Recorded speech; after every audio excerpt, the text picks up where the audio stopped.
Salut, c'est Trado, content de vous retrouver pour cette mise à jour de l'analyse technique du CAC 40. Aujourd'hui, je vous propose bien sûr l'analyse technique comme d'habitude. On va également faire le point sur le swing haussier que j'ai entrepris, également sur le setup 1, 2, 3 qui porte ses fruits. Et puis surtout, j'ai envie de dire, on va maintenant que le rebond technique est engagé, regarder jusqu'où ça peut monter historiquement. Et je vous retrouve de l'autre côté.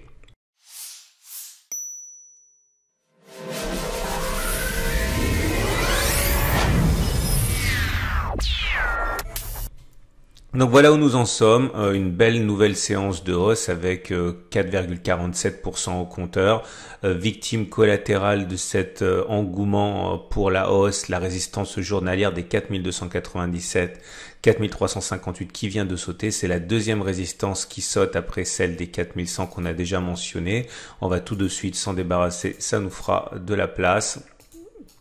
Et voilà ce que nous avons à présent en face de nous. On a une falaise graphique, la résistance des 4480, des 4556 et le gap ouvert à 4504, 4606. Tout ça, c'est quasiment pour demain. Je ne sais pas ce qui va se passer demain, mais bon, on est vraiment très proche de cette zone. Est-ce qu'on va passer, est-ce qu'on va pas se passer? On n'en sait rien, mais on sent que la peur change de côté, puisque maintenant ce sont les baissiers. Je répète, depuis la France, il est difficile de shorter le CAC 40 et les actions, mais il est toujours possible de le faire. Pas depuis la France, mais enfin bon, bref, je digresse. Mais il est vrai que ceux qui envisagent une continuation de la baisse commencent à être rongé par la peur de ne pas participer au rebond et en particulier à l'éventualité que l'on ait fait les plus bas.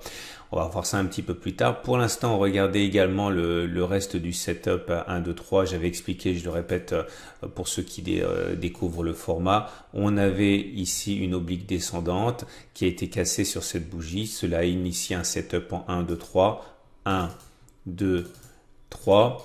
Et on avait expliqué dans les vidéos précédentes qu'il était possible d'engager un swing haussier à partir du moment où on passait au-dessus de ce point-là.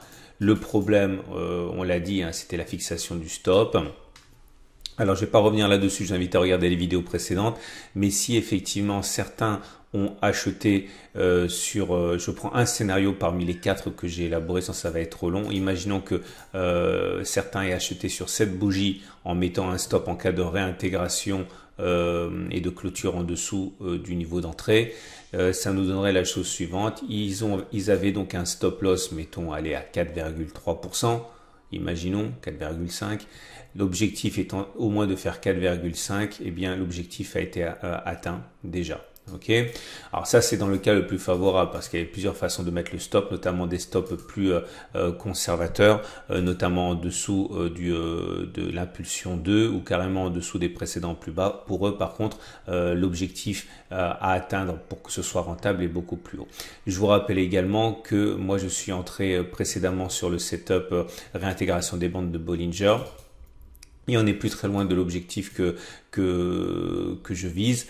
On va voir ça pour les éléments techniques un petit peu plus tard. En tout cas, regardez le chandelier japonais du jour. Le chandelier japonais du jour, il est très beau. Il est pas aussi beau que celui de la veille qui terminait sur les plus hauts de la séance. Celui-là termine néanmoins dans le tiers haussier. Ça, ce sont des dégagements à l'approche de la résistance, du cluster de résistance ici qui forcément fait un petit peu peur. Alors, les éléments purement techniques à présent, regardez la moyenne mobile à 20 jours, la moyenne mobile à 7 jours et les bandes de Bollinger qui m'intéressent parce que c'était mon setup. Alors, le setup que j'ai suivi, c'est celui-là, je l'ai déjà expliqué, j'y reviens rapidement parce que le trade arrive à sa fin. On avait ici une clôture à l'intérieur des bandes de Bollinger, ça déclenchait le setup M7 M20, c'est-à-dire ralliement de la M7 et pour un peu qu'on arrive à clôturer au-dessus ralliement de la M20. Bon, on n'est pas sur la M20 mais pourquoi pas ne pas envisager de le toucher bientôt, on verra. Il est possible également que les cours viennent d'abord chercher la M7. L'avantage de cette M7 c'est qu'elle est maintenant croissante, donc ça veut dire qu'elle joue un rôle de support dynamique. Statistiquement il est possible donc que l'on fasse ça et que l'on reparte vers le haut, j'en sais rien. Vous avez la possibilité possibilité également de remarquer au niveau des bandes de Bollinger que on est dans une situation où on n'y a plus de parallèle baissière. La Bollinger inférieure remonte et la Bollinger supérieure descend.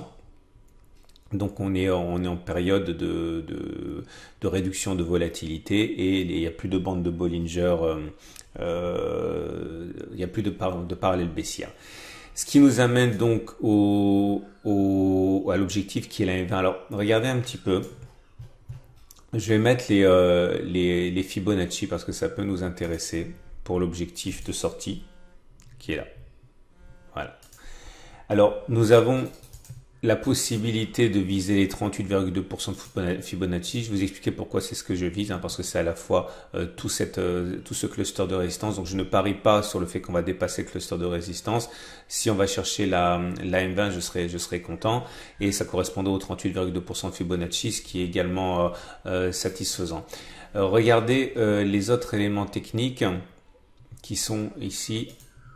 Et là, évidemment, on ne peut cacher son émotion puisque, comme vous pouvez le voir, les indicateurs techniques rapides ont fait contagion aux indicateurs techniques lents. C'est quasiment achevé. Le CCI avait donné son signal haussier sur le 20 mars. Le stochastique avait donné son signal haussier le 13 mars. Le MACD avait donné son signal haussier le 17 mars.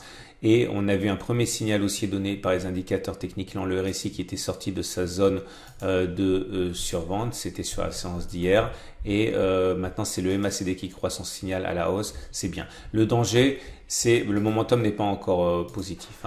Alors maintenant il faut savoir que le danger, c'est que l'on ait un faux croisement de MACD signal, c'est-à-dire que si, alors je vais agrandir ça, si on a le MACD qui repasse en dessous de son signal, ça pourrait donner un faux croisement qui généralement donne des effets assez violents à la baisse. À suivre de près également, mais pour l'instant, on va dire que ça se présente pas trop mal. Alors on va regarder autre chose maintenant, c'est jusqu'où pourrait continuer ce rebond. Alors c'est important de regarder ce qui s'est passé dans le temps. Je vais mettre en données hebdomadaires ici. Et on va regarder ce qui s'est passé chaque fois qu'on a perdu plus de 30%. Alors c'est arbitraire, on pourrait faire les choses autrement, mais il faut bien commencer par quelque chose. Vous voyez, la baisse depuis les plus hauts pour le CAC 40 a été de 40%, donc extrêmement violent. Qu'est-ce qui s'est passé lors des rebonds chaque fois que précédemment on a perdu 30% récemment? Alors, j'ai repéré rapidement les zones en question. Voilà, ici, c'était en 2007, on a perdu 28%. Donc quasiment 30%. On est remonté, retracé les 38,2% de Fibonacci. Ok, les traders ont dégainé baissier ici. Regardez ce qui s'est passé précédemment. C'était donc en 2000, la fameuse bulle Internet. On a perdu là aussi 30%.